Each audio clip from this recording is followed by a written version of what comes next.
Hey les amis, salut à tous, salut tout le monde, j'espère que ça va, que tout va bien pour vous. Une petite vidéo pour vous partager ce que j'ai sur le cœur depuis quelques jours. Vous avez vu, super, c'est fun, c'est design, c'est waouh, c'est tendance. C'est surtout qu'il faut que je les change, en fait. Donc voilà, j'aurais voulu vous partager ce que j'ai sur le cœur sur le domaine du monde spirituel. S'il y en a bien un qui a compris que les chrétiens ne doivent pas aller dans le monde spirituel, c'est l'ennemi. Je pourrais vous citer plein de versets. Nous n'avons pas à lutter contre la chair et le sang, mais contre les puissances et principes, bref. Ni par force, ni par puissance, mais par mon esprit, dit le Seigneur. Il y a plein de versets que je suis sûr que vous connaissez. Mais aujourd'hui, il est violemment urgent que Dieu nous révèle, nous l'Église, les dimensions du monde spirituel. Là où Dieu nous demande de combattre quand nous sommes mandatés. Là où parfois c'est lui qui combat dans le monde spirituel pour des situations bien précises. Josaphat, de Chroniques 20, la peur avait envahi non seulement son cœur, mais tout Juda, le pays de Juda, parce qu'il y avait 3 pays qui allaient les attaquer et qui avaient prévu de les attaquer. La peur avait complètement envahi Juda, et la peur avait été exprimée par Josaphat de la façon suivante. Nous allons jeûner et prier. Oui, on peut jeûner et prier parce qu'on a peur. Alors Dieu ne va pas nous en vouloir, mais on peut jeûner et prier motivé par la peur. On peut rentrer dans une religiosité par peur. Et le problème avec Josaphat qu'il a rencontré, c'est-à-dire que ces 3 pays qui allaient envahir Juda, était un combat spirituel. Et il fallait à tout prix que Josaphat le sache. Et il a fallu qu'un prophète se lève et qui dise, mais tu n'as pas à combattre, Josaphat, dans cette histoire. C'est Dieu l'Éternel qui va combattre pour vous. Demain, tu te tiens ici et tu verras la délivrance que l'Éternel va t'accorder.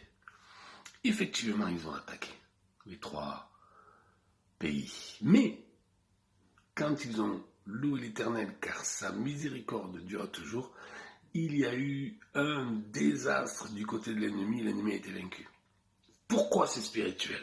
Parce que vous savez que les démons se nourrissent de sang et de sperme, des alliances de sang et des alliances de sperme. C'est ça. C'est avec ça que les démons trouvent leur force. Et comme les 3 pays qui attaquaient Juda n'ont pas pu se désaltérer de sang et faire des alliances de sperme, avec les viols et tout ce qu'ils auraient pu faire, et bien à la fin, les 3 pays, vous verrez dans 2 Chroniques chapitre 20, il est écrit, ils s'entretuèrent entre eux. C'est-à-dire que les démons étaient tellement soif de gloire, de puissance, qu'ils ont pris la force en utilisant le sang de leur propre marionnette. Nous sommes dans un temps où plus que jamais Dieu attire notre attention sur le monde spirituel. La peur est l'élément que l'ennemi utilise. Ce n'est pas nouveau, on le sait. Adam et Ève avaient déjà peur. J'ai eu peur. La peur essaye d'envahir nos cœurs. Mais c'est spirituellement. Ce n'est pas contre des idéologies politiques. Ce n'est pas contre des courants de pensée que l'ennemi est en train de mettre en tartine épaisse sur toute la terre, qui provoque des peurs, des craintes terribles. C'est pas contre ça que nous avons à nous battre, mais c'est contre les puissances qui sont derrière, et elles sont terrifiées parce que les temps de la fin sont là, et nous devons à tout prix écouter le Saint-Esprit. Je ne le répéterai jamais assez. Écoutons le Saint-Esprit, écoutons les stratégies spirituelles.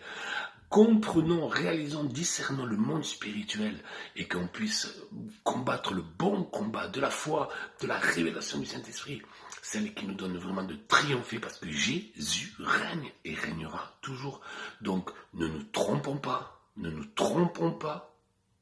et surtout discernons les temps actuels spirituellement parlant Ouvrons nos yeux, repentons, nous mettons-nous à plat ventre, pardon, parce que nous avons écouté des bruits des villes, nous avons écouté des idéologies, nous avons écouté des mouvements politiques, nous avons écouté toutes ces choses-là. Mais c'est pas ces choses-là qu'il faut écouter, c'est l'Esprit de Dieu. Qu'est-ce que tu penses, Père? Les moments qui vont arriver vont être terribles, on le sait, c'est clamé partout. Comment allons-nous réagir? En mettant des boîtes de conserve? Bien sûr qu'il faut le faire. De partout dans la maison, avec des pâtes et tout, bien sûr qu'il faut sans doute le faire. En faisant des jardins, bien sûr. Ça nourrit le corps. Mais spirituellement parlant, l'Église, qui a le roi des rois avec lui, comment va-t-elle réagir face à ce qui va arriver? C'est spirituellement parlant. Soumis au Saint-Esprit. Et là, le diable ne peut pas résister, il nous lâche. Ouvrons les yeux de nos cœurs. Saint-Esprit, ouvre les yeux de nos cœurs. Ouvre les yeux de notre esprit. Ouvre les yeux de notre esprit pour que nous voyions en esprit et en vérité, pour que nous voyions dans le monde spirituel. Et que nous puissions être cette église triomphante qui se lève et qui va démonter, qui va complètement défaire les plans de l'ennemi, jusqu'au gouvernement, jusqu'aux autorités gouvernementales, jusqu'à les prophétiser dans ces sphères-là, jusqu'à leur donner le conseil de Dieu, jusqu'à ce que toi, Père, au nom de Jésus, qui règne sur ton trône, tu viens en France, notamment notre pays, en Europe, régner. Et pour que l'Église triomphe et reprenne la place que tu as donnée, Père, en Christ, sur cette terre, au nom de Jésus. Je vous embrasse. Bisous.